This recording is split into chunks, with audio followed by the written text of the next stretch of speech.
नमस्कार मित्रों।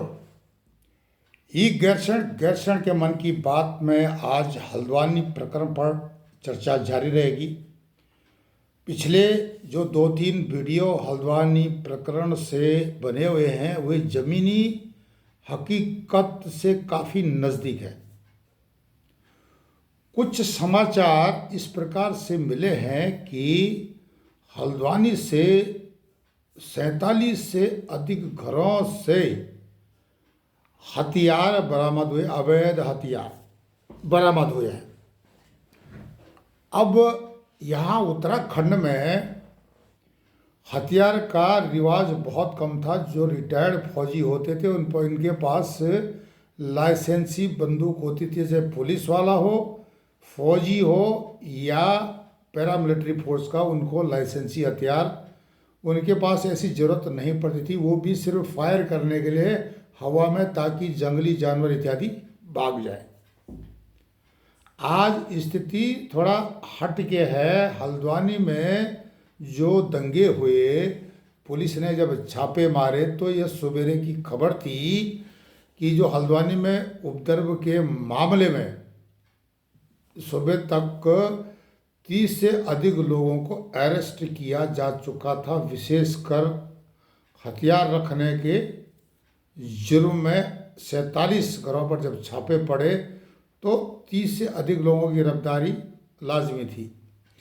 पुलिस के एक आला अधिकारी के अनुसार 24 घंटों में 25 लोगों को अरेस्ट किया गया। इसमें 12 लोगों को थाने पर पथराव के मामले में, 6 लोगों को थाने की गाड़ी चलाने में और 7 लोगों को निगम की एफआईआर में से गिरफ्तार किया था। पुलिस ने अलग अलग जगह से 7 देसी पिस्टल तमंचे, फिर 54 जिंदा कारतूस बरामद किए थे। थाने पर हमले के दौरान उपद्रवियों ने सरकारी हथियार लूटे थे, वह भी पुलिस ने बरामद कर दिए हैं।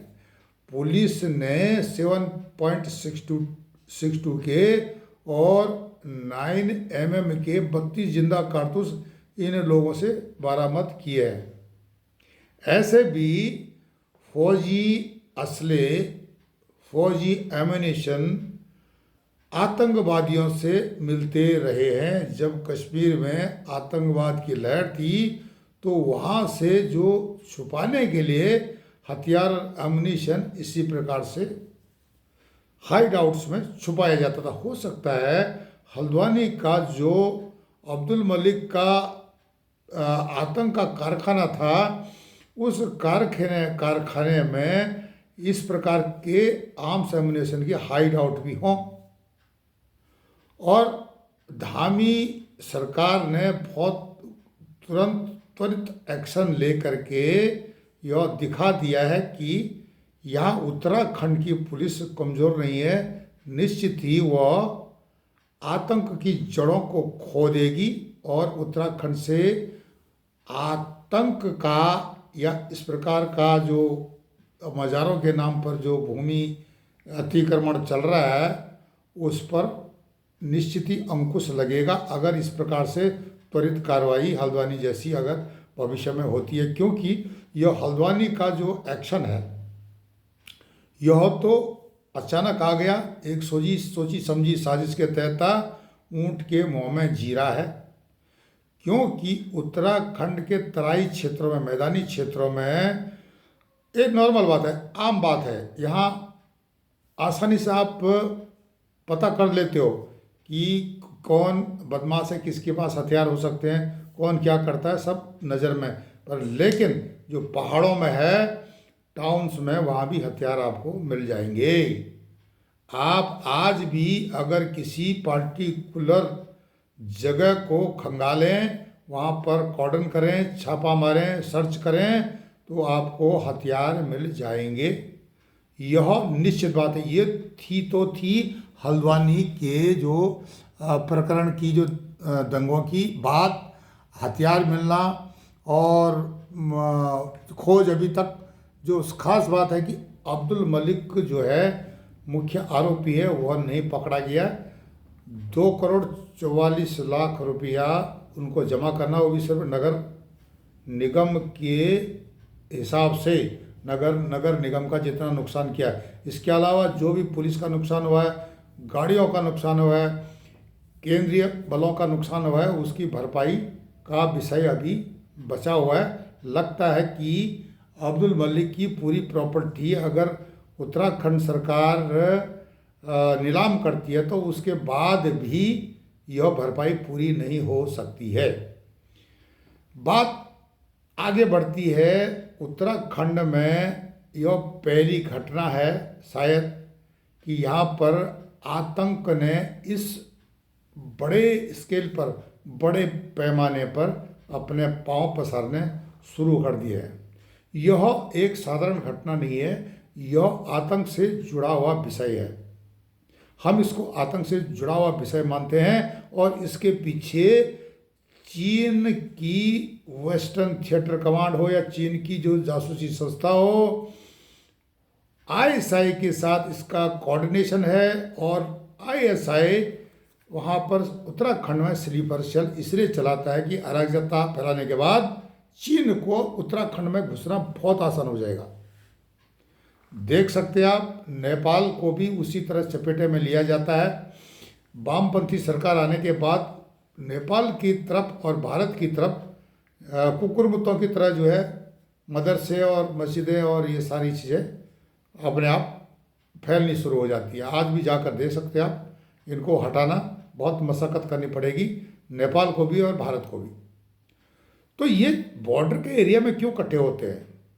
एक दूसरी बात, उत्तराखंड की तरफ बढ़ने का इनका मुख्य उद्देश्य ये होता है कि वहाँ पर उत्तराखंड सनातनियों की पवित्र भूमि है, देवभूमि बोलते हैं। तो पवित्र भूमि में अधिकांश तीर्थ स्थल, गंगा का उद्गम स्थल, ये सब उधर ही है।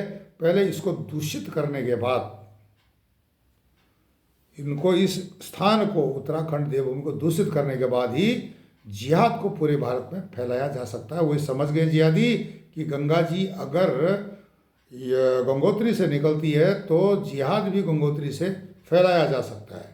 यह सारी कहानी बन रही है। इसकी भूमिका में धाकड़ धामी ने डिस्टर्बेंस कर दिया। इससे पहले शायद या तो जो नेतृत्व था सक्षम नहीं था, और सक्षम था भी तो उसके हालात इस तरह के थे कि वह शुरुआत थी। जनरल खंडूड़ी साहब को हम नहीं बोल सकते हैं, उन्होंने इस बात को पहले समझ दिया था और जिसे भूमि जिहाद जैसे विषयों पर उन्होंने सख्त कानून बनाए थे। उसके बाद उसको जो है तोड़ मरोड़ करके और भूमाफियाओं ने जिहादियों को बसाना शुरू कर दिया था वहाँ पर, जिहादी सोच के। जिहादी का मतलब वहाँ के स्थानीय, पहाड़ के स्थानीय मुसलमान नहीं, वो अपनी ज़मीन से जुड़े हुए हैं। जो बाहर से गए हुए रोहिंग्या और बांग्लादेशी हैं उनको मोटिवेशन करके आईएसआई के स्लीपर सेल उनको मोटिवेट करते हैं। आज भी वह रुड़की, हरिद्वार को घेर दिया है। 34% से ऊपर बांग्लादेशी और रोहिंग्या हरिद्वार को घेर के बैठे हैं। केंद्र सरकार को चाहिए उनको तुरंत वहाँ से हटाए।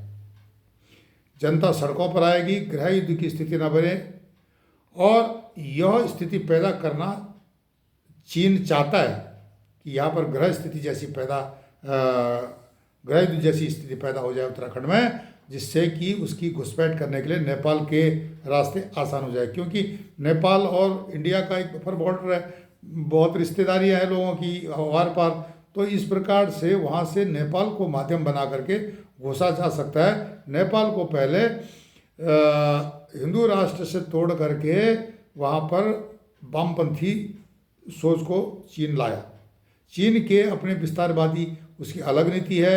उसने, जैसे मैंने पिछले वीडियो में बताया, वेस्टर्न थिएटर कमांड जो चीन की है वह भी सरसरी नज़र उत्तराखंड पर रखती है। और उत्तराखंड ही एक ऐसा राज्य है जहाँ पर कि चीन और पाकिस्तान दोनों की कॉमन नज़र है। चीन एकदम नहीं घुसेगा, चीन पहले अराजकता फैलाएगा, जिहादियों को बसाएगा, उसके बाद वह घुसेगा, अपने एलिमेंट्स डालेगा। उसके बाद इनको भी पता है, जैसे सिंजांग प्रांत में कुटाई हुई है वहाँ पर तो इनकी भी कुटाई होनी है। ये बात की बात है, ये बहुत लंबी आगे वाली बात है।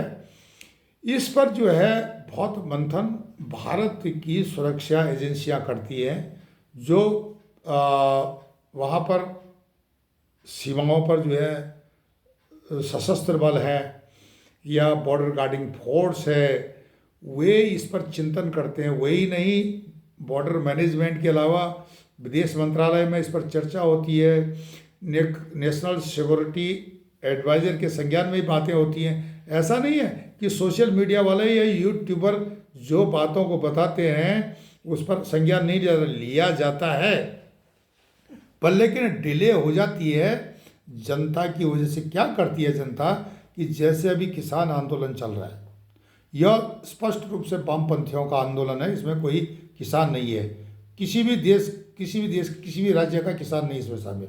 इसमें सिर्फ एक ही राज्य है, पंजाब, जहाँ के किसान की इधर आ रहे हैं और वो भी वामपंथी हैं, उसमें पूरे किसान हैं, सब नकली किसान हैं। तो ये राजनीतिक जो मार्च है दिल्ली की ओर किसानों का, ये तो सबको पता है, सारा देश जानता है इसको, और इसको कोई सीरियस भी नहीं लेता है। अगर कोई इसको सीरियस लेता है तो उसकी गलती है। इनको इनकी भाषा में जवाब अगर सरकार देती है तो सही करती है, सरकार का समर्थन होगा। बात उत्तराखंड की है। उत्तराखंड में भी ऐसी स्थिति, ये किसान के जो आंदोलन की जैसी स्थिति पहले पैदा की गई, ध्यान आकर्षित करने के लिए, शायद कुछ हो जाए, देश में दंगे फैलाए जाएं, उत्तर प्रदेश में दंगे हो जाएं, उत्तराखंड में दंगे हो जाएं। ये सारी जो है इसके पीछे कोई विशेष नीति थी। उसमें राजनीतिक दलों का संलिप्त होना कोई नई बात नहीं है। निश्चित ही जो सेकुलर प्रजाति के तथा कथित सेकुलर तो नहीं है, और सेकुलर प्रजाति के जो वामपंथी सोच के जो नेता हैं, उनकी इसके पीछे बहुत बड़ी चाल रही है। और बाद में ये जब अद्वानी का कांड हो गया तो पार्लियामेंट में या दूसरी जगह इनको बोलते हुए सुना जा सकता। फिलहाल तो पार्लियामेंट का कोई है नहीं, चुनावों के बाद ही पार्लियामेंट की पहली मीटिंग होगी, उसके बाद ही डिसीजन ले जाएंगे। लेकिन त्वरित कार्रवाई करनी पड़ेगी भारतीय जनता पार्टी को, केंद्र में जो बैठेगी, कि इस प्रकार के जो प्रपंच चल रहे हैं देश को कमज़ोर करने के लिए, इनको रोकने के लिए कुछ ना कुछ उपाय करना ही पड़ेगा। उत्तराखंड में अच्छी बात है कि एक सक्षम सरकार है और त्वरित डिसीजन लेना, तुरंत डिसीजन लेना एक अच्छी बात है। इसी प्रकार से पहले अगर डिसीजन लिए जाते तो बुराई नहीं होती। अब आप ये बताओ, जिन लोगों ने रोहिंग्या और बांग्लादेशियों को बिठाया, वे राजनीतिक दल नदारत हैं, वो बिल्कुल साइड भाग गए हो, कोई इनकी मदद नहीं कर रहा है। इनसे वोट भी लिए उन्होंने, इनको बसाया भी। आज स्थिति ये पैदा हो गई है, उनसे गलत काम कराने के बाद उनको खाली करना पड़ेगा। संविधान से बड़ा कोई नहीं है, कानून से बड़ा कोई नहीं है, तो कानून और संविधान गलत चीज़ को कैसे एक्सेप्ट कर लेंगे? कैसे इनको एक्सेप्ट कर लेंगे कि तुम भाई यहाँ बैठो? कल तो और भी लोग फिर कब्जा करेंगे। ये तो एक उदाहरण हो जाएगा कि इनको रेलवे की ज़मीन लेने के बाद इनको कोई हटा नहीं सकता है, या इन्होंने जो नगर निगम की ज़मीन ली है, इसके बाद इनके अतिक्रमण को कोई हटा नहीं सकता है। तो ये एक प्रकार से ये हो जाएगी एक नसीब, जो बोलते हैं इसको, नसीहत, गलत नसीहत दे रहे हैं, एक गलत उदाहरण प्रस्तुत कर रहे हैं देश के सामने, और राज्यों में भी ऐसा हो जाएगा। ये तो एक प्रेस्टीज इशू हो जाता है, एक उसकी जो सरकार की जो छवि खराब होगी अगर इनको यहाँ से अतिक्रमण को हटाया नहीं गया, या रेलवे का हो चाहे नगर निगम का हो। सिमिलरली उत्तराखंड के जो पर्वतीय क्षेत्र हैं, वहाँ पर भी कई जगह ऐसी हैं कि लोगों ने कब्जा करके उस ज़मीन को वक्फ बोर्ड ने अपना हक उस पर जमा दिया। अब वक्फ बोर्ड को आप समझ सकते हो, वक्फ बोर्ड हम समझ सकते हैं कि आने वाले समय में ख़त्म हो जाएगा, लेकिन फिलहाल तो वक्फ बोर्ड की पकड़ है, जजों की ज़मीन तक वो ले रहे हैं। तो ये सारी चीज़ों को देखते हुए अब वकीलों की जो सेकुलर प्रजाति के वकील हैं, या जो दूसरे लोग हैं तथा कथित मानवाधिकार वाले लोग हैं, रुदाली गैंग है, वे विक्टिम कार्ड खेलने के लिए अब आगे आने शुरू हो गए हैं कि यहाँ ये मर गए, लुट गए, हम बर्बाद हो गए। भाई आप लोगों ने उस समय क्यों नहीं हल्ला मचाया जब आपके जो आका हैं, जो आपको पाल पोस करके फंडिंग करते थे, वे तथाकथित पत्रकार, तथाकथित इतिहासकार, वे कहाँ गायब हैं? वो छुप गए। उनको पता है कि गलत बात हम नहीं बोल सकते। जो गलत बात है वो गलत है, जो सही बात है सही है। यह प्रजातंत्र है, यहाँ पर कोई डिक्टेटरशिप नहीं है। जनता जो चाहेगी वही होगा। आप इस विषय पर जो उत्तराखंड में हल्द्वानी प्रकरण एक उदाहरण है, और जिस प्रकार से उत्तराखंड की जो दो अंतर्राष्ट्रीय सीमाओं वाली जो अंतर्राष्ट्रीय सीमा वाली जो सीमाएं हैं, भारत की भूमि पर दुश्मन की पैनी नज़र और दुश्मन का अतिक्रमण क्या आप सहन करेंगे? आप ज़रूर इस पर अपने कमेंट्स लिखें, और इस चीज़ के लिए उन सरकारों को, उन जनप्रतिनिधियों को, उन प्रशासनिक अधिकारियों को, पुलिस वालों को बताएं कि यह नहीं चलेगा। और सरकार को चाहिए, आने वाली सरकार को, जो अधिकारी जो भी सरकार के तंत्र से जुड़ा हुआ है, अथेंटिकेटेड है, जिसको अधिकार है, अपने अधिकार का दुरुपयोग करता है तो उसको भी सरकार सस्पेंड करे, उसकी भी ज़मीन से भरपाई पूरी करे, उसकी प्रॉपर्टी से भी भरपाई पूरी करे, क्योंकि गलत काम गलत होता है। आपको हमारा यह वीडियो कैसा लगा? आप हमारे चैनल गैरसैंण पर कमेंट्स लिखें, और हमारे चैनल को लाइक करें, सब्सक्राइब करें, कमेंट्स करें, शेयर करें। उत्तराखंड से जुड़ी हुई जो ज़मीनी सच की बातें हैं आपको हम बताते रहते हैं। तब तक के लिए नमस्कार, धन्यवाद।